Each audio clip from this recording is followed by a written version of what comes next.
திரியேக கடவுளின் நாமத்தினால் உங்களுக்கு கிருபையும் சமாதானமும் உண்டாவதாக. ஆமீன். இந்த புதிய மாதத்திலே கடவுள் கொடுத்த ஆசீர்வாதத்தினால நாம் இந்த நாளை கண்டு இப்பொழுது இந்த காணொளி வழியாக காண்பதில் மிக்க மகிழ்ச்சி கொடுக்குற கடவுளுக்கு நன்றி சொல்கிறேன். எனக்கு அன்பானவர்களே, இந்த புதிய மாதத்தில் உங்கள் துக்கம் சந்தோஷமாய் மாறும். எனக்கு அன்பானவர்களே, இந்த சந்தோஷமான புதிய மாதத்தில் கடவுளுடைய வார்த்தையானது உங்கள் துக்கம் சந்தோஷமாய் மாறும். எனக்கு அன்பானவர்களே, இந்த புதிய மாதத்தில் நாம் பேசுறதுக்கு பொழுது நமக்கு எவ்வளவோ துக்கங்கள் இருக்கிறது, எவ்வளவோ தேவைகள் இருக்கிறது, எவ்வளவோ எதிர்பார்ப்புகள் இருக்கிறது. ஒரு புதிய மாதத்துக்குள்ளாக வந்து விட்டோமே, இந்த மாதத்தினுடைய தேவையை எப்படி சந்திக்க போகிறோம், இந்த மாதத்தை எப்படி நாம் கடக்க போகிறோம், இந்த மாதத்தில் எப்படி நாம் வாழ போகிறோம் என்று சொல்லி எவ்வளவோ துக்கத்தோடு கலக்கத்தோடு நாம் வாழ்ந்து கொண்டிருக்கிறோம். வேதத்தில் பார்க்கிற பொழுது கூட சரி, சவுலுக்கு துக்கம் வருகிறது. சவுலுக்கும் அவன் ஆளுகை நாட்டுக்கும் எதிராக கோலியாத் என்பவன் எதிரியாக வருகிறான். இந்த கோலியத்தை பார்த்து எல்லாரும் பயந்து போகிறாங்க. இவன் மலை போல எல்லாரும் ஒரு சிறு பூச்சியை போல பார்க்கிறான். இவன் எல்லாரும் மிக எளிமையான முறையிலே வெற்றி பெறுகிறான்.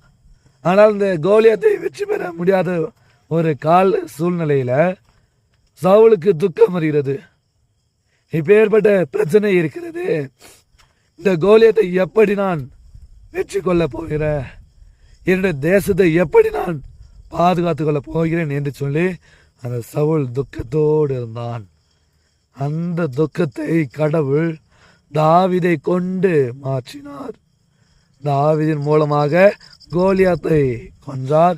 கோலியாத் மரணம் அடைந்ததுனால சவுலின் துக்கம் சந்தோஷமாய் மாறினது. இந்த ஆசீர்வாதமான அக்டோபர் மாதத்தில் கூட கடவுள் உங்களுடைய துக்கத்தை சந்தோஷமாய் மாற்றுவார். அந்த சவுலுக்கு முன்பாக எப்பேற்பட்ட ஒரு வீரன் இருந்தான், அவ்வளோ பெரிய மனுஷன், மலை போல இருந்தான். ஆனாலும் கூட கடவுள் அந்த துக்கத்தை மாற்றி போட்டார். இந்த புதிய மாதத்தில் கடவுள் உங்களுடைய துக்கத்தை மாற்றி போடுவார். கடவுள் மீது நம்பிக்கை வைங்க, ஏசாண்டவரை விசுவாசிங்க. அவருக்குள்ளாக நாம் வாழுகிற பொழுது அவர் நம்முடைய துக்கத்தை சந்தோஷமாய் மாற்றுவார். அதான் வேதம் சொல்கிறது.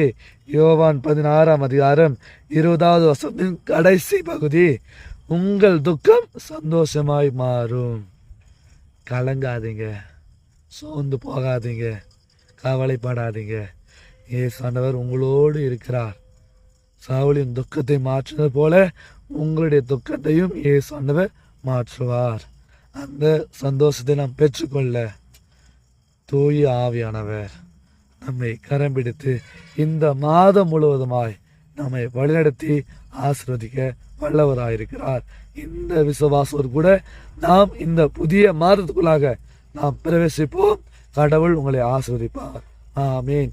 எல்லா புத்திக்கும் மேலான தெய்வீக சமாதானம் உங்கள் இருதயங்களையும் சிந்தனைகளையும் கிறிஸ்து இயேசுக்குள் காத்து கொள்வாராக. ஆமீன்.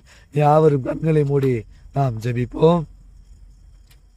எங்களை நேசிக்கிற அன்புள்ளம் கொண்ட கடவுளே, இந்த ஆசீர்வாதமான அக்டோபர் மாதத்திற்காக நாங்கள் நன்றி படுகிறோம். கடந்த மாதங்கள் முழுவதுமாக எங்களை சுகபத்திரமாக பாதுகாத்தீர், பராமரித்தீர். நன்றி படுகிறோம். இந்த புதிய மாதத்தில் உங்களுடைய கிருபை எங்களோடு கூட இருக்கட்டும், உங்களுடைய தயவு எங்களோடு கூட தங்கி இருக்கட்டும் சுவாமி. எங்களுடைய வாழ்க்கையில் எங்களுக்கு இருக்கிற எல்லா துக்கங்கள் எல்லாத்தையும் தேவன் தாமே மாற்றி போட்டு எங்களுக்கு சந்தோஷத்தை, சமானத்தை, மகிழ்வை கொடுக்க வேண்டுமாய் நாங்கள் ஜெபிக்கிறோம். சவுலின் துக்கத்தை நீர் தாவீதின் மூலமாக மாற்றி போட்டீர். அதே போல இந்த புதிய மாதத்தில் எங்களுடைய எல்லா துக்கத்தை நீதாமே ஏசாண்டவரை கொண்டு எங்களுடைய துக்கத்தை மாற்றி போட்டு எங்களுக்கு சந்தோஷத்தை, சமாதானத்தை கொடுக்க வேண்டுமா நாங்கள் ஜெபிக்கிறோம். துதி கன மகிமை உமக்கு செலுத்துகிறோம். இந்த நாள் முழுவதும், இந்த மாதம் முழுவதும் நீரே எங்களை ஆசீர்வதியும், நீரே எங்களை காத்துக்கொள்ளும், நீரே எங்களை வழிநடத்தி ஆசீர்வதிக்க வேண்டுமாய் இயேசுவின் ஜெபிக்கிறோம் பரம பிதாவே. ஆமேன். அனைவருக்கும் ஸ்தோத்திரம். கடவுள் உங்களை ஆசீர்வதிப்பாராக. ஆமேன்.